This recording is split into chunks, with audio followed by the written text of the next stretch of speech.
No caso da América Latina, a gente tem vários autores que têm discutido esse mesmo processo aqui nas nossas terras, a partir das contradições, a partir da realidade que temos da história do povo latino-americano, seguidas pelas invasões dos colonizadores, seguida aí pelo extermínio dos seus povos originários, seguida aí pelo sequestro e escravização dos povos africanos e depois, mais para frente, seguida pelos processos de ditaduras militares que tiveram como intuito não só afastar, neutralizar o perigo vermelho, mas fundamentalmente trazer à tona e arraigar mesmo a política neoliberal, né? No caso da América Latina, Zaffaroni, Rosa Del Olmo são autores que nos ajudam a pensar as políticas criminais e penais, bem como o desenvolvimento de uma criminologia latino-americana, se deram a partir de um contorno altamente opressor, baseado nas concepções pseudocientíficas das teorias racistas e lombrosianas, principalmente no que diz respeito à população negra e originária, e pela configuração de um sistema penal inquisitorial violador dos direitos humanos. Isso está na base da nossa história, da forma como que a gente vai lidando, do ponto de vista, entre aspas, científico, com esta realidade também. Sem a experiência de um estado de bem-estar social, as prisões latino-americanas tornam-se espaços privilegiados para a efetivação do gueto, ou como menciona Vera Malaguti, de um apartheid criminológico. É disso que tratamos, de fato, quando vamos discutir encarceramento em massa na realidade brasileira da América Latina. O desenvolvimento quase em progressão geométrica dos índices de encarceramento e de ações realizadas pelas políticas de segurança pública, aliado à redução dos gastos sociais nas políticas sociais, ou mesmo uma disseminação de ações sociais compensatórias, a erradicação ou neutralização de sindicatos, a flexibilização de regras da contratação e, portanto, do direito trabalhista, no que tange a demissão, organização do trabalho e, consequentemente, a instituição de um trabalho assalariado flexível como sinônimo de emprego e cidadania, via a instauração conjunta de um trabalho forçado, que é o que o Vacan vai trazendo para a gente dessas políticas sociais compensatórias, voltados aos beneficiários da ajuda social, vão constituindo, portanto, ingredientes fundantes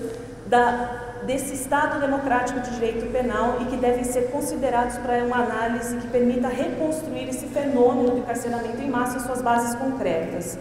Há, portanto, um complexo jogo de interdependência das políticas penais e sociais e que, inserido na totalidade, deve ser explicitado para que se compreenda os determinantes do desenvolvimento atual das políticas penais, bem como o papel da conformação desse Estado que temos na geopolítica mundial e no controle das massas. Para falar disso, eu vou abrir um breve parênteses, sei que não será suficiente, mas depois a gente pode até dialogar um pouco melhor do que significa isso enquanto expressão da crise estrutural do capital, que acho que esse é um ponto fundante para a gente seguir no diálogo a respeito do próprio projeto de encarceramento em massa. Mesaros, no seu livro Para Além do Capital, e depois ele vai rediscutir isso no Crise Estrutural do Capital, demonstra, a partir dos pressupostos marxistas, né, dos pressupostos materialistas históricos dialéticos, que o sistema capitalista não pode mais se desenvolver sem recorrer à exacerbação da taxa de utilização decrescente do valor de uso de mercadorias. O que significa isso? Cada vez mais a característica, a forma pela qual vai se expressando, se acirrando a contradição do capital, se dá pela produção de bens cada vez mais supérfluos e tomados como necessários para cada um de nós. E a produção desse bem se dá fundamentalmente pela lógica destrutiva, inclusive da natureza, inclusive dos meios de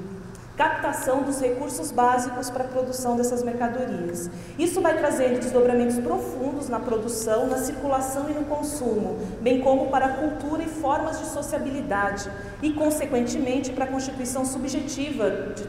todos nós que partilhamos dessa realidade concreta. Acho que pensar a partir daí de uma certa dimensão subjetiva da realidade que também está sendo composta a partir desses ingredientes da precarização do trabalho, da produção supérflua e, mais do que isso, da lógica destrutiva dessa reprodução também.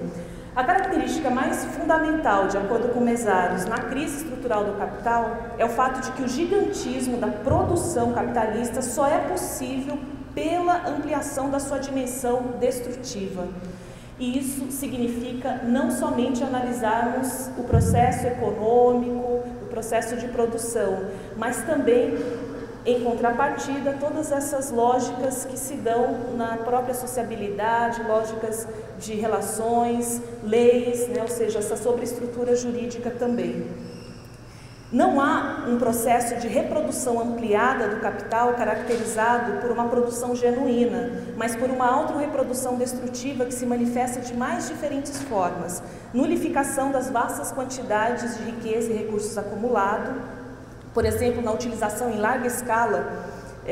da ajuda externa para salvaguardar a bancarrota dos bancos que aconteceu em 2008, na chamada crise econômica de 2008, a intensificação da liquidação de pequenos e médios capitais, a subutilização e obsolescência planejada dos aparatos tecnológicos, que aparece na esfera fenomênica como um movimento de permanente renovação do capital, a destruição da força do trabalho,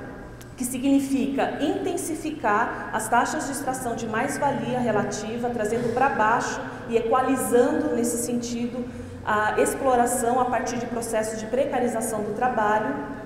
a extração predatória dos recursos naturais para movimentar o circuito da obsolescência e a importância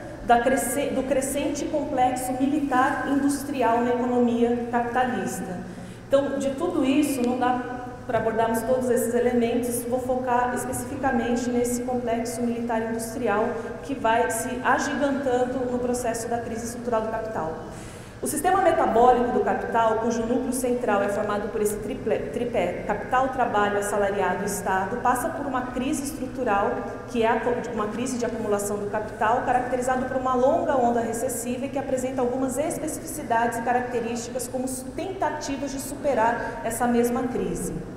A precarização estrutural e a corrosão do trabalho, fundamentalmente a partir da lógica do trabalho flexível, e aí a gente tem que entender isso aliado ao processo de reestruturação produtiva, que fundamentalmente no nosso país se deu a partir da década de 90 também, não por acaso, início do aumento do encarceramento em massa, processo de reestruturação produtiva do capital, que significa um número maior de desemprego, um número maior de precarização das condições de trabalho, bem como a destruição dos recursos naturais, são elementos que vão compondo essa realidade e que vão delineando um quadro muito assustador, no qual quase não há horizonte possível sem que haja, de fato, uma transformação radical.